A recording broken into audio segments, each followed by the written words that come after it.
Shit, man, you all came. Dang, I am so humbled standing on this stage again. I want to thank a few people because I realized the past few years that being a writer is being part of a community, and Flagstaff is my community. So thanks all of you for coming out tonight. And, I've never shared my writing before. So that's been, 20-something years of squishing down who I really was. And one of the reasons why I almost didn't apply to the MFA program is because I would have to share my writing with people. Sad but true, it happens. So I want to give a special thanks to my mentors who mean the world to me, especially to Alan and Jane, Justin, Anne, and Nicole, who asked me what I was doing the rest of my life. Thanks for encouraging me to put this dream to the forefront. And I'm so grateful for all the ways that you have pushed me to be a better writer. I don't. Thank you. I'm also grateful to my hard-ass but encouraging classmates, especially members of the writing posse, Chelsea, Laura, Emma, and Barbara, who don't let me get away with shit. To James and Jesse for inviting me back here to read. I'm almost over my fear of speaking in public, or maybe it was the 2 patties I just had. It's so good. Honey patty, get it. John Q, I have loved spending time with you the past few months. You've become a really good partner in crime, and I'm just so grateful to share the stage with you tonight.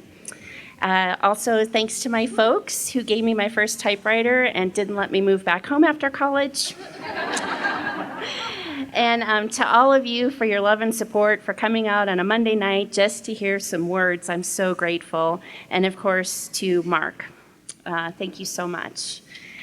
And thank you. I feel like I'm at the Oscars again. Oh, wait, that was last February. I'm so confused. So most of what I've been writing this year is considered flash form, and I've taken it in both fiction and in nonfiction. So I'm sharing a group of essays and short stories. Maybe I'll let you guess which is which. No, that's mean. Let's start with the nuns. Sister Penguin. This is dedicated to all my K-8 teachers. Sister Penguin walks the perimeter of the school before the children arrive. Once she found a beer can. More often than not, she finds a cigarette butt, or one that escaped her attention and is now turned into something resembling separated cotton. She looks quickly back and forth, and seeing no one, puts a nickel behind the dandelion she just deadheaded. Betsy Quackenbush comes to the front office after first bell, holding the nickel in her chubby hand. This morning, she wants an eraser to go with the new pencil she bought yesterday. Don't you think you should save your money? Sister Penguin asks. No, Sister Mary. Every new pencil needs a new eraser. She puts the nickel on the desk. Well, all right then. Sister Penguin opens her desk drawer and pulls out a box of erasers. She has 3 kinds now. Pink parallelograms, the pink pencil toppers, and a new type, erasers shaped like squirrels, in green, yellow, and blue. After much deliberation, Betsy picks a blue squirrel eraser and runs him along the edge of Sister Penguin's desk, chattering away. Sister Penguin notices the mark on Betsy's cheek is healing. Betsy told her she ran into a limb of a maple tree in her yard last week, but it was Sister Penguin's experience that willow trees and maple trees don't leave bruises. She must have made a face, because Betsy quickly covers her cheek with her squirrel-holding hand. Why do they call you Sister Penguin? Sister Penguin laughs and pats her round belly. Don't you think I look like a penguin? No, you are so beautiful. I wish you were my mama. Sister Penguin lets herself feel this love for just a moment before she resumes her nunnerly ways. She wants to remind Betsy that she's a good girl, that her mama really does love her, and that soon she'll be old enough to make her own decisions and her own way in the world.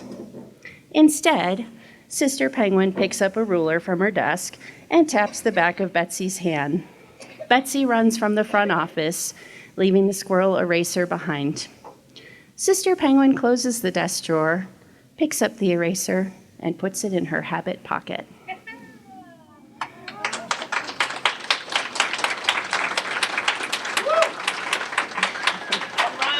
Thank you. I'm so grateful. Some of you heard this essay recently. It's still in progress. Some students are here tonight, and so I just wanted to demonstrate that work is never actually finished. And I do have my whiteboard marker. If somebody could bring me a whiteboard, I could talk about the editing process, but anyways. This one's called Gunshots and Radios, and it was inspired because I asked my freshman composition class to do some self-reflection and write about something that they wish they could change in their lives. And in order to encourage them to do that, I told them I'd share one of my stories. I'm an idiot. Gunshots and radios. I wake to the sound of gunfire. I struggle to sit upright. I cannot remember where I am. Sweating, tangled in sheets. Then I smell coffee. Then a voice welcomes me back to the program. I fell asleep listening to the radio, and another war has broken out somewhere in the world. I've never been able to break this habit of listening to the radio at night. It started some summer, long ago, at Grandma's house. She always fell asleep listening to the radio.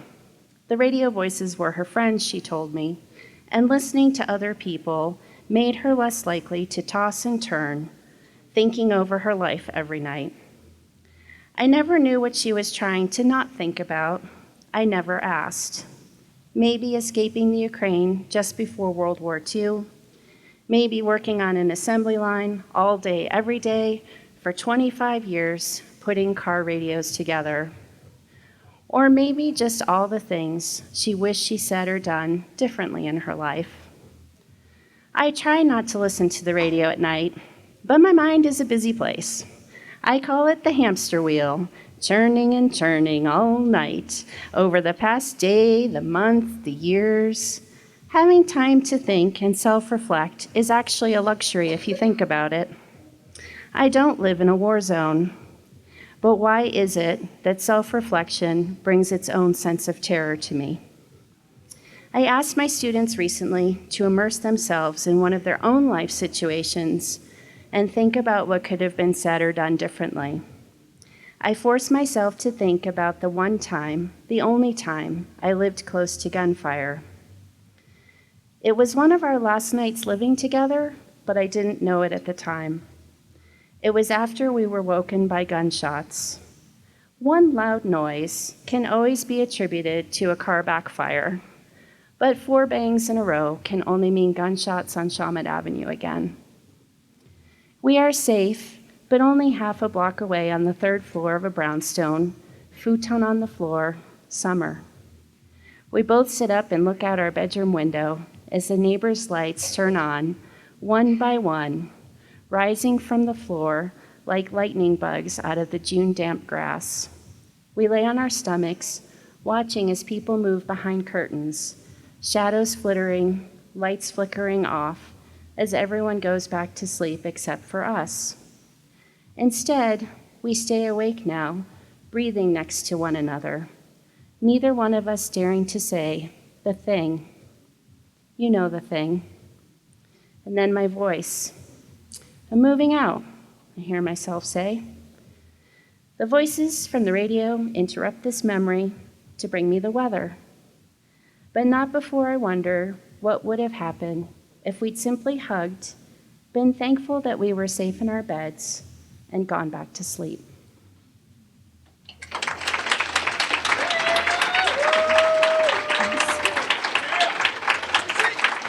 Thank you.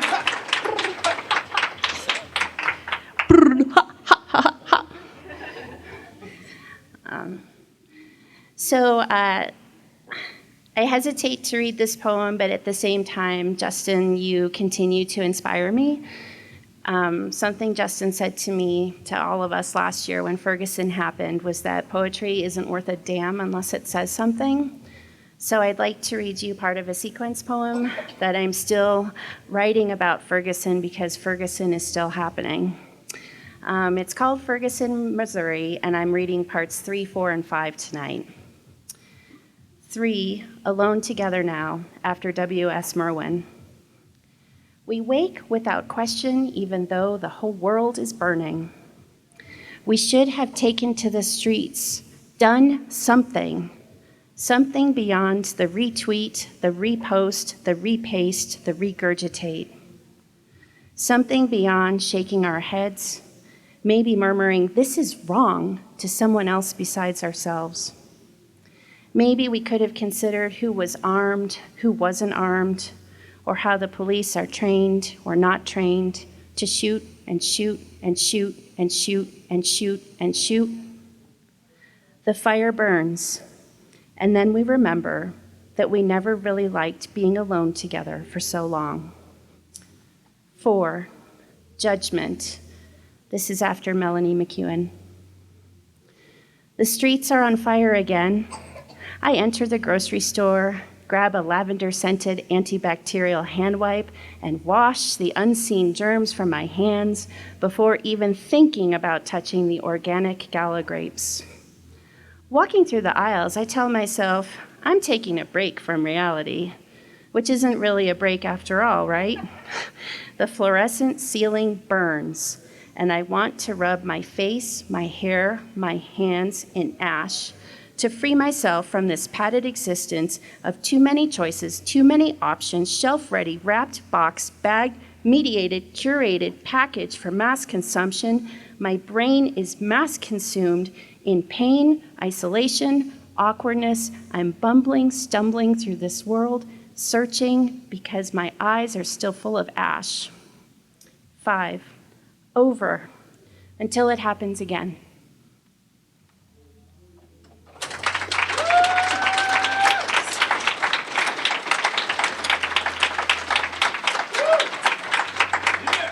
Thank you. I worked for a media organization for 4 years, and I wasn't allowed to assert my political position. I wasn't allowed to post anything on Facebook, and I wasn't allowed to donate to political campaigns. So I want to thank Mark for being my subterfuge. And I'm so grateful to have my voice back now to write the poetry that needs to be heard. This next one is called The Piece, and I don't know if Lydia Parr was able to make it tonight, but sometimes people ask where writers get their inspiration from, and Lydia gave me 3 words, and it became this story.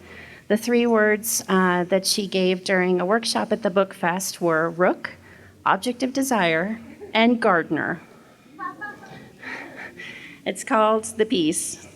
In the quiet of the morning, she heard the wing flap and the call of the rook overhead. The gardener's hedge clippers had chased the bird from his morning rest. She wondered if her linen pants made a perceptible sound to anyone other than herself. But it was a needless worry. The soft flapping mimicked the sound of the bird's wings. She shielded her eyes from the morning sun, scanning the skies. The rook had disappeared, but she still heard the remnants of the distinctive call in her head. Something crunched under her shoe. Not a good sign. She had already killed 3 beetles this morning. She added this unnecessary death to her growing fear of finding herself under millions of insect feet being trampled tediously and delicately over a period of years. "Smile," the gardener calls out to her. She smiles wanly, wishing everyone would just leave her alone. The less she pays attention to people, the more she seems to become an object of desire. She never finds a moment of peace anywhere at all anymore. But the rook comes back and lands at her feet, a daisy in his beak. He drops it onto her shoe. "Clever bird," she exclaims, picking up the daisy and staring into his left eye. He tilts his head. He's very pleased. His caw becomes a cacophony of caws. Bird after bird arrives, but she is not afraid. She outstretches her arms, and they gently pull her high into the sky, eventually to the biggest tree she's ever seen. She lives alone now with the rooks and is quite pleased with the arrangement. And the rooks are also pleased. In fact, they are quite pleased to have finally found a quiet human.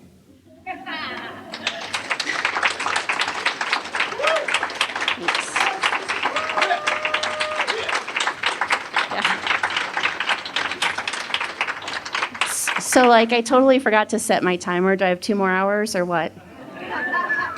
10 minutes, maybe? All right. All right. This is for all you laundry haters out there. The other sock. Someone had to write about it, man. The other sock is not lost. It has not found its way into Narnia. It did not turn into Dryerland. It did also not vanish into thin air. The other sock was merely left behind, probably at the bottom of the laundry basket, or stuffed into the dresser drawer where it found its way down into the back of the next dresser drawer, because that happens, or under the bed when the socks were shorn that night, finally, when the flannel sheets were changed for the winter. But because we have no patience, we went ahead and threw away the unmatched sock. Poor sock. The one for which we believed other sock was missing, lost, annihilated. The problem is we give up too easily. And because of our impatience, this is how endings always begin. One is simply a few steps behind, distracted by the pattern of a fall skeletal leaf or snowflakes swirling on concrete. But where are we? We forged ahead on our own, never outstretching a hand to the other so that we would no longer be separated. If you think about it, this would all be as easy as pinning socks together, right? They'd be paired, hampered, washed, tumble-dried their own way, but still together. It takes just an extra minute, maybe not even that long. But there is always a reason to not find the time that is already there. And so we find ourselves at the bottom of the hamper, slightly damp, crumpled, and alone.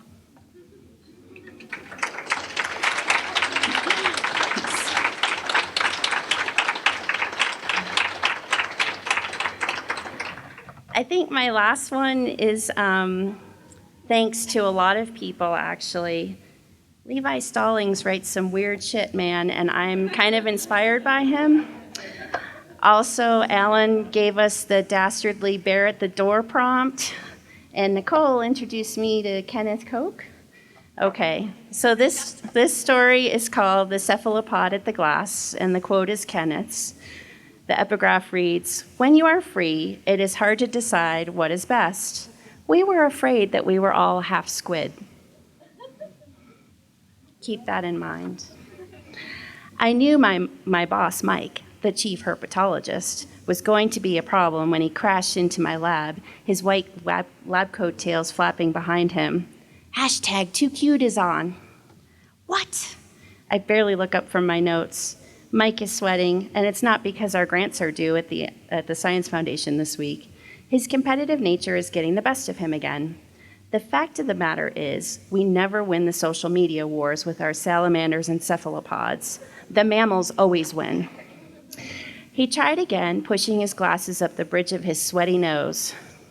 "I'm requiring you to participate. It will be in your quarterly review. You know what happened the last time." I did, and now I was stuck writing a grant, hoping to get enough money to take with me to another university. That's what we do. I pause and look at Beatrice in the tank. Mike follows my gaze. "For God's sake, no. No one likes squids. Do something interesting for a change."